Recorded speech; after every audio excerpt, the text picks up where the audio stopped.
And essentially, you guys, you can see this information graphically. You can see 2 points. Or here I've got a table of values. So here it says the table below represents the number of presents under the Smith's Christmas tree for 4 consecutive days. Which equation best describes the data? So apparently the Smiths have quite a bit of money. Maybe they got a lot of kids, but as the days go up, the number of presents in the tree under the tree goes up. And they're saying it makes a line of points. So I would ask you, do presents lead to days? The days lead to presents. I hope you guys would say days lead to presents. And I've got several points of information, and they form a line. So how do I get an equation? How many points do we need? I hope you guys said 2. I'll just pick the easiest points I can find. And you should always write these as coordinates, because that's what you guys are used to working off of. So 3 days leads to 10 presents. 6 days leads to 16 presents. And now it's just like the last problem. What do we have to find on our line in either point-slope model or slope-int model?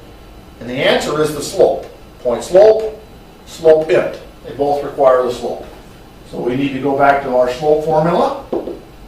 M equals y2 minus y1 over x2 minus x1. Put in the coordinates into that formula. x1, y1, x2, y2. We're looking for the change in the variables. That's what slope means, the amount of change in the variables.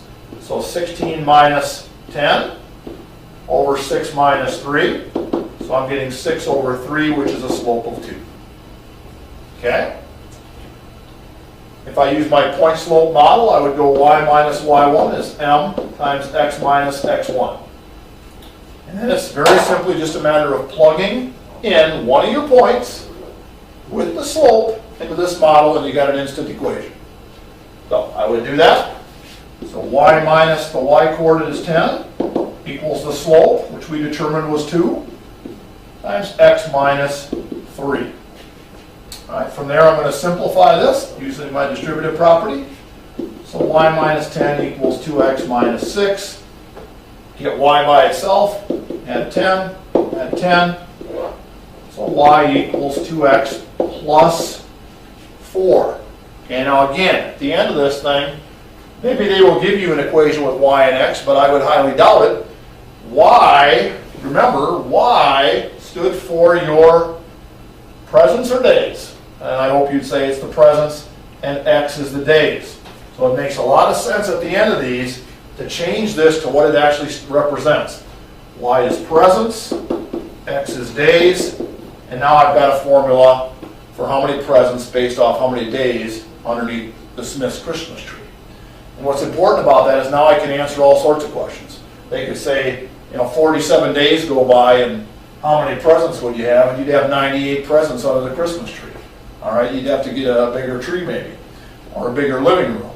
But this would be your equation there.